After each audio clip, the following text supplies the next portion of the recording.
শুভ সন্ধ্যা বন্ধুরা, তোমরা সবাই ভালো আছো তো? আমি ভালো আছি। তা আজকে সন্ধেবেলায় কিছু কথা বন্ধুদের কাছে বলতে এলাম। আর তার আগেই বলবো, অনেক দিন হয়ে গেছে আমি ভিডিও করতে পারি না। হ্যাঁ, নিজে খুবই অসুস্থ ছিলাম। আশা করি আমাকে দেখে তোমরা বুঝতেই পারছো যে আমি কতটা অসুস্থ ছিলাম। তা যাই হোক, এখন একটু ভালো আছি, তাই তোমাদের কাছে আসতে পেরেছি, তোমাদের কাছে কিছু কথা বলার সুযোগ পেয়েছি। তা শর্মিষ্ঠা এই চ্যানেলটাকে তোমরা লাইভ সাবস্ক্রাইব করো, পাশে থেকো। আর কি বলবো, আর কারা আমাকে ভালোবাসো অবশ্যই কমেন্টে জানাবে, কেমন? তা ছোট্ট একটা কথা বলতে তোমাদের এলাম। দেখো, আমাদের এই নতুন সুন্দর এই ভারতবর্ষে কত বড় বড় মনীষীরা তারা এই দেশের জন্যে প্রাণ দিয়ে গেছে। হ্যাঁ, কিন্তু সেই সুন্দর দেশটাকে আমাদের কিছু মানুষেরা এই দেশটাকে আমাদের নষ্ট করে ফেলছে, তাই না? দেখো, ঘরে ঘরে ভাই বোন আছে, সব আছে, অথচ তারা একটা অন্য বোনের জীবন নষ্ট করছে। তা এটা কি ঠিক ভাই? ঠিক নয়। আমাদের সকলের ঘরে মা বোন আছে।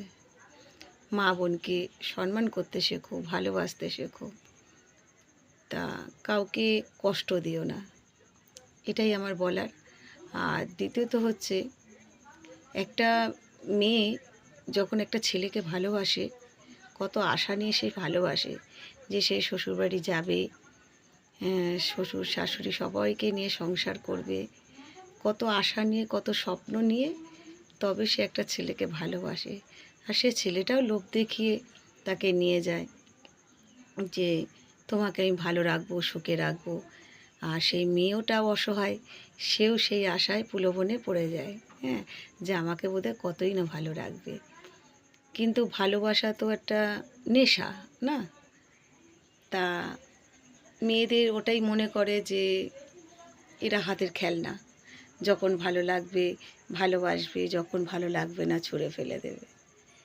তা সেই মেয়েটা কত আশা স্বপ্ন নিয়ে শ্বশুরবাড়িতে পা রাখে, অথচ শাশুড়ির লাঞ্ছনা গঞ্জনা, শ্বশুর শাশুড়ি দেওর ননদ সকলের লাঞ্ছনায় গঞ্জনায় সেই মেয়েটার জীবনটা তিলে তিলে শেষ হতে থাকে, তার স্বপ্নগুলো ভাঙতে শুরু হয়, তাই না? তা যে স্বামী সে যে ভালোবেসে নিয়ে গেছে, সেও কখনো প্রতিবাদ করে না যে একে আমি ভালোবেসে নিয়ে এসেছি, এ আমার বউ।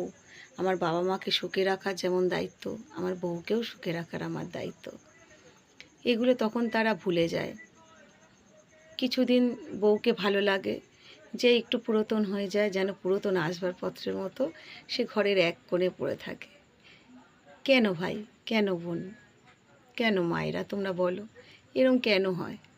একটা শাশুড়ি সে পরের মেয়েকে কেন মেয়ে মনে করতে পারে না? বলো, কেন মেয়ে মনে করতে পারে না?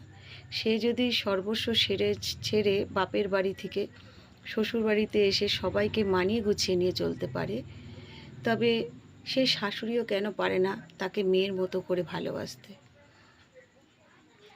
এরকম যদি হয়, আমাদের এই জগতে, আমাদের এই পৃথিবীতে কোনো নারী অসহায় হবে না, কোনো নারীর চোখের জল পড়বে না। একটাই কথা বলি, সমস্ত মায়েদের, শাশুড়ি মায়েদের সকলকে বলি, একটা মেয়ে কত স্বপ্ন নিয়ে শ্বশুরবাড়িতে পা রাখে, তাকে কখনো কষ্ট দেবেন না। আপনার মেয়েটাও যেমন মেয়ে, পরের মেয়েটাকেও আপনার মেয়ে বলে মনে করুন না। সে বা কেনই মনে করবে না যে সেও আমার মা? 100 বার মনে করবে, তাই না? তাই আমি বলবো, মায়েরা, আমার কথাগুলো কতটা আপনাদের ভালো লেগেছে বা জানি না। তা যতটাই ভালো লাগুক না কেন, কমেন্টে অবশ্যই জানাবেন। আর কি বলবো, পরের মেয়েকে কখনো কষ্ট দেবেন না। আপনার মেয়েকে যেমন ভালোবাসেন তাকেও ভালোবাসেন, কেমন? তা এই অবধি আমার ভিডিওটা ছাড়লাম আজকে। পরবর্তী কালকে আবার কিছু ভিডিও নিয়ে আসব। আপনারা এটা লাইভ সাবস্ক্রাইব করুন, আমার পাশে থাকেন। কোনো ভুল ত্রুটি হলে কমেন্টে অবশ্যই জানাবেন, কেমন? টাটা, সবাই ভালো থাকবেন।